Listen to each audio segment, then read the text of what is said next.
Good to see you. Good afternoon, Mr. Chair, members of the board, Dr. Casey. I'm honored to come before you today on behalf of the accounting department to share that we have completed our fiscal year 2022 year-end audit that culminates in the publication of the annual comprehensive financial report, which each of you should have a copy of. I want to thank the accounting department staff for their coordination efforts and commitment to excellence. I'd specifically like for Lindsay Thornton and Susan Worrell to stand and recognize their significant leadership efforts.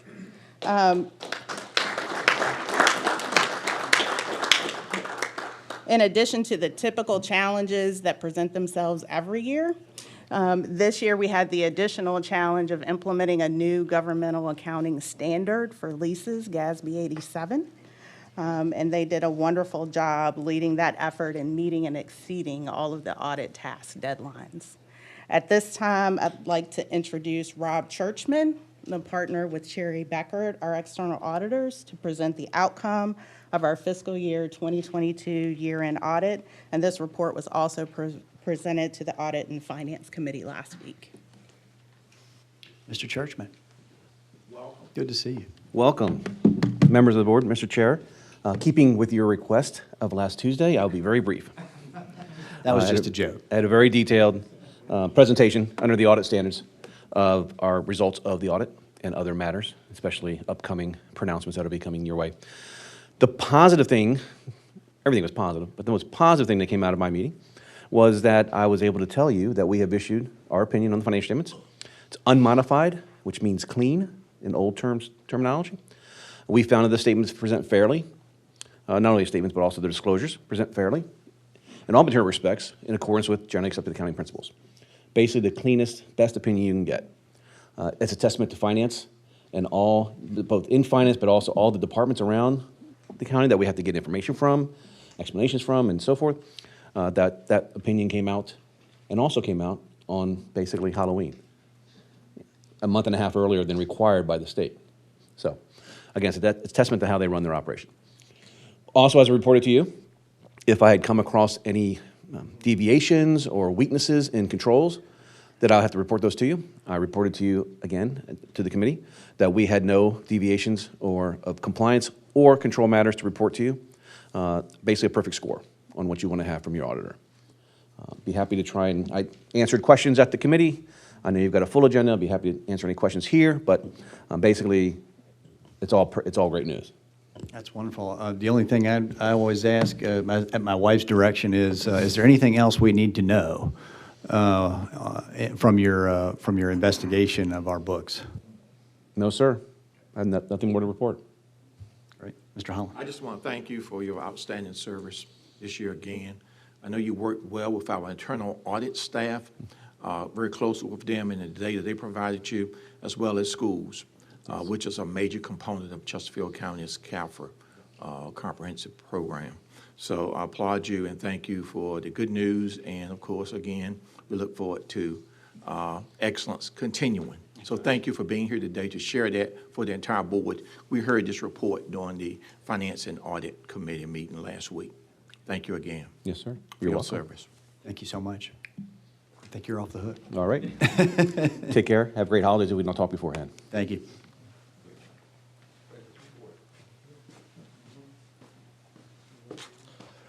Good afternoon, Mr. Chair, members of the board, Dr. Afternoon. Casey.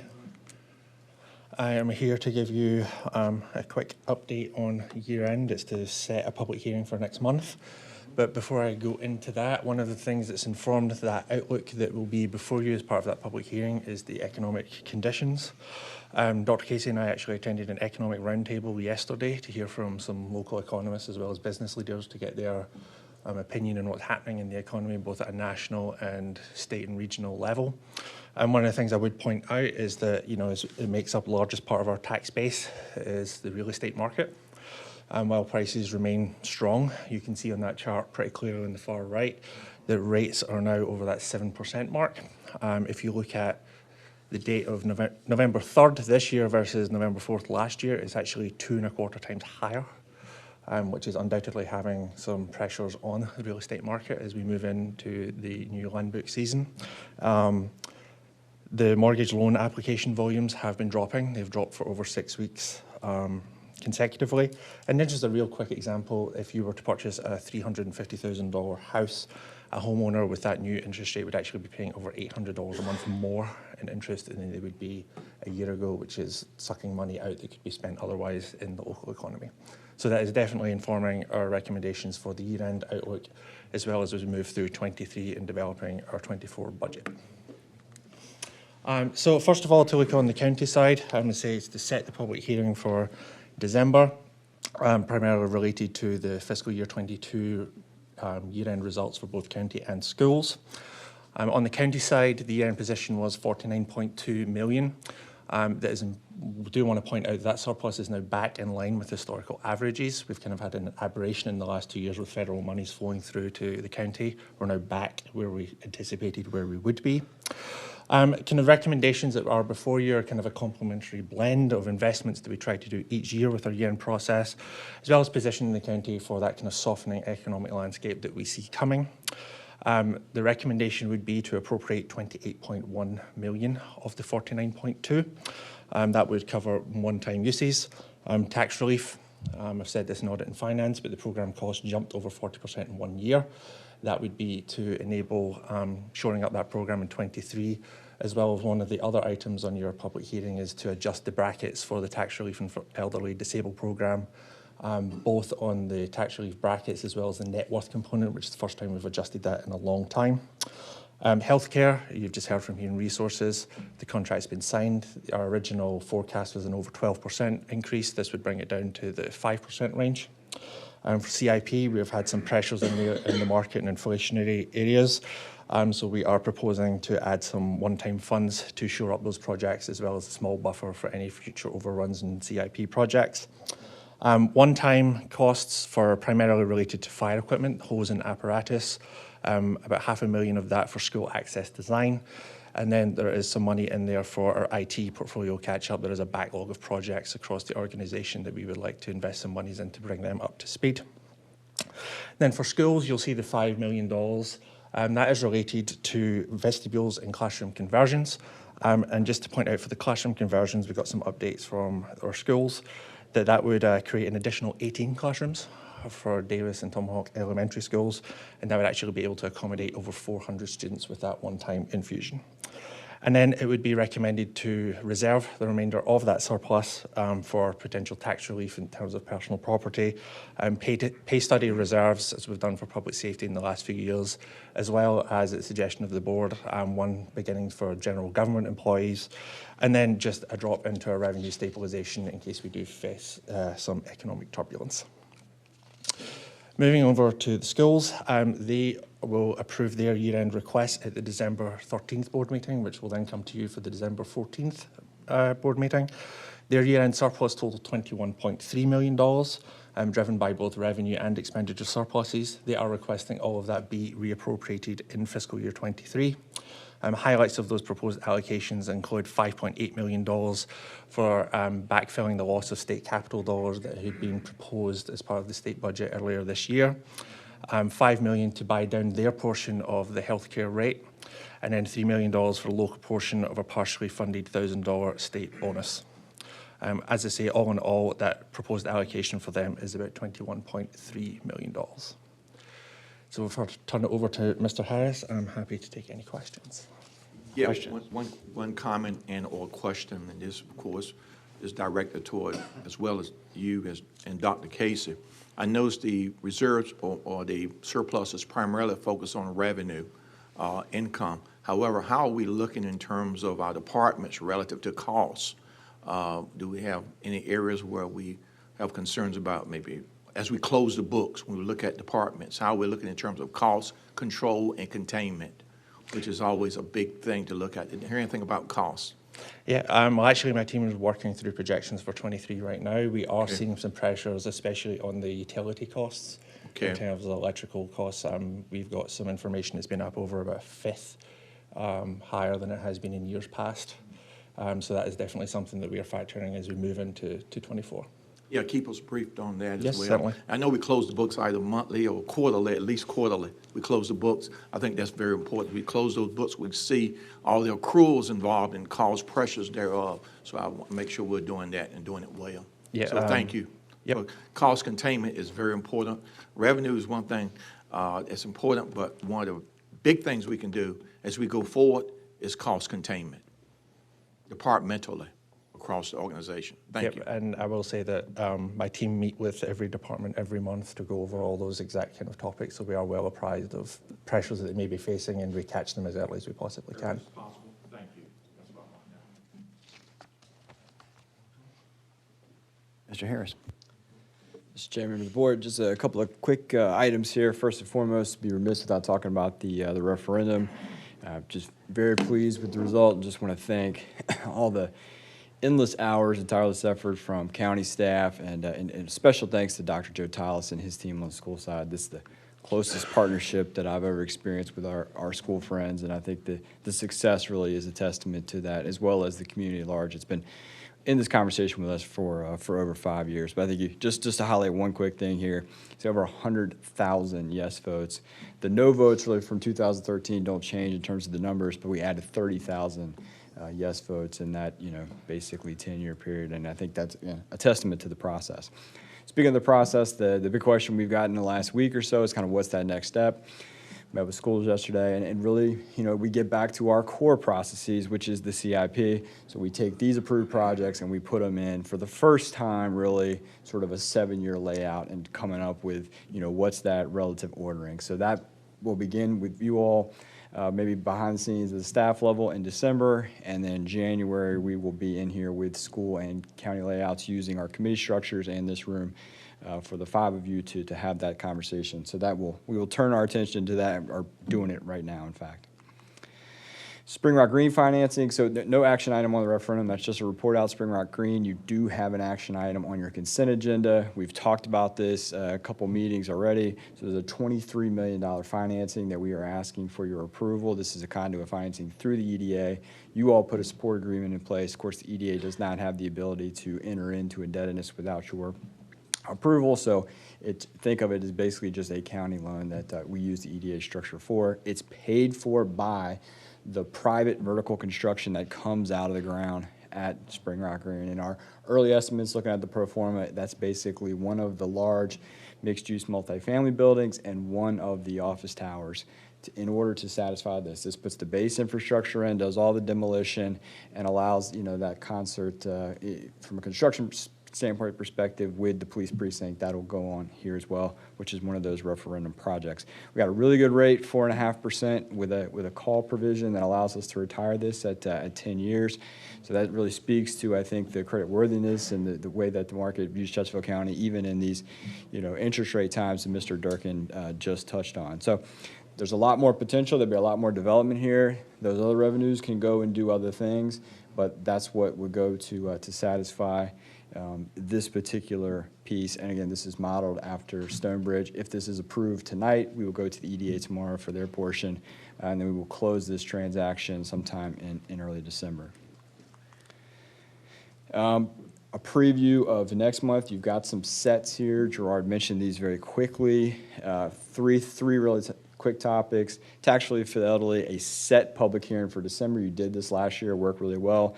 The Social Security cost of living adjustment items come out, and we mirror those for all the brackets in the tax relief for the elderly and disabled program. This year, we're asking to do that again at 8.7%, including the net worth calculation. We haven't adjusted that in quite a while. Getting it done in December allows us to partner with the Commissioner of the Revenue's Office to get those applications updated and out so that folks are filling it out with the most up-to-date information. There isn't any confusion from a citizen's perspective. We will also ask you to set a max tax rate in December like we did last year. We'll talk about what that rate might be over the next 30 days, but that's just a preview of coming attractions, nothing to do today. We're currently at 92 cents. Last year we came down 2 cents in December. Kind of say we're not going above this. We let the process play out and trimmed another penny as we went through January, February, and March.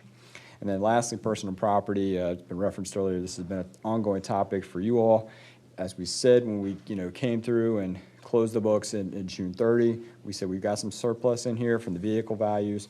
We're setting that $10 million aside. We do believe, looking at the national data, that vehicle values have come back down to where they were 2 years ago, and that bubble has been processed through the system. We're still setting the $10 million aside, and the question really becomes, do we activate this for tax year 2023, or do we do some other things on the valuation side? We've got a few more tools in the toolkit than we had last year. You don't have to make this decision today. This is a February topic. So I got a couple separations here. You got some things to do in December, personal property. We can come back in February when we've got more information to present to you. Consent agenda highlights. Some of these financial, you got your legislative program.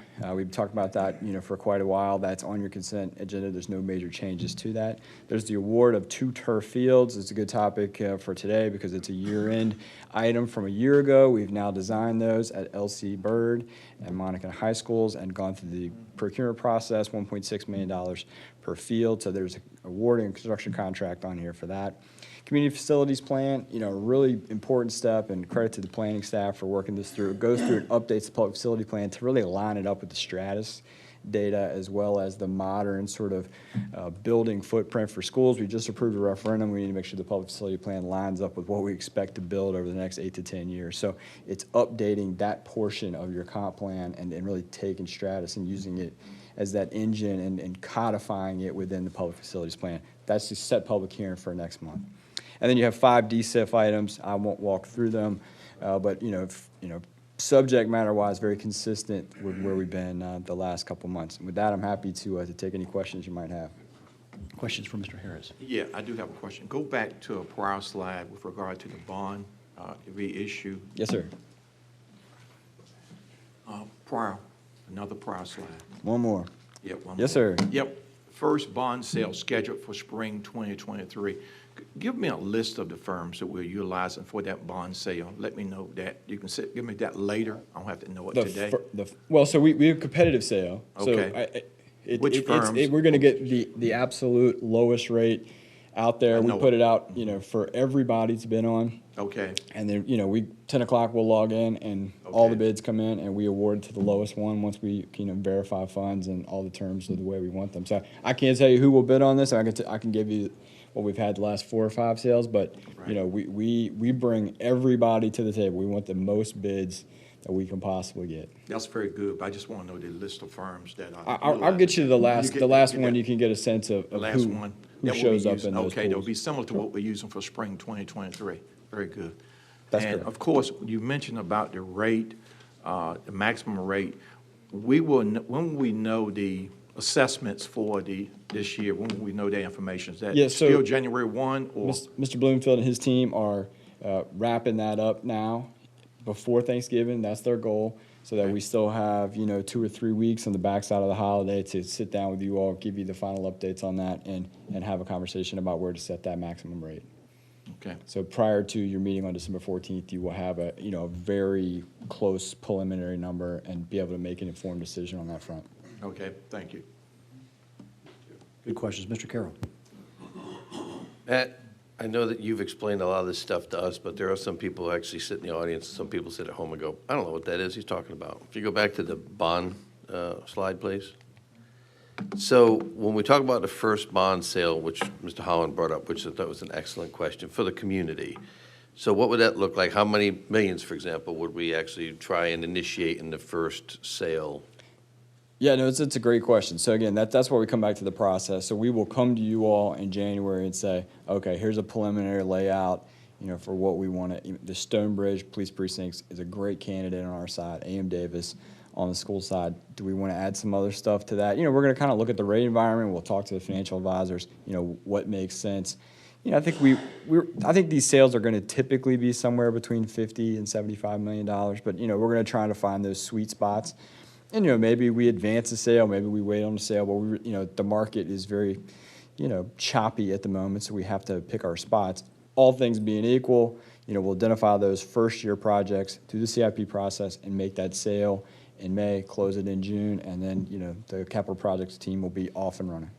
Thank you. And I think, Mr. Chair, one of the other things I think is relative here, and one of the conversations you've had with us, is the fact that, we pay our debt, I think you said twice a year. Yes, sir. And I think it's something like $95 million is what it comes out to right now, I think is what we're paying.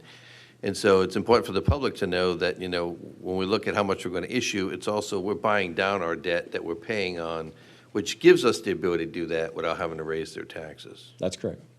And I think it's important to remind people of that, because there are many people that, on the day of the voting day, when we talked about, and I talked to a lot of voters about the bond referendum, it was important to be able to explain to them why we're able to do this without raising their taxes. I think that's a real important factor that we need to keep reiterating with the Yeah. community that has trusted us to do this, that there's a reason why we can do it, and it's because we're very responsible with the money. No, I agree. I think that slide in the community deck we used was very well received. And what we will do when we get to your March operating work session, we'll have a CIP in hand. We'll be able to say, okay, if we sell these projects in May, this is what your debt service curve looks like, and really kind of just building off the conversation that has been started. So I agree with you. Yes, sir. Mr. Harris, do you know, do schools have a design for the new A.M. Davis yet? Yes, sir, I believe that they do. They do. And then do you know, do they also, a little unrelated, but do they also have a design for the new middle school, the Tomahawk reliever out in Mr. Carroll's district? I believe that one's in process. I think Bensley and A.M. Davis, which are, sort of the two at the front of their line, I think those from a design perspective are locked in, and then they're, sort of working back through the Tomahawk Middle School. But, I don't believe that they are far off from being able to execute that. All right. Any other questions? Thank you. Thank Yes, you. sir.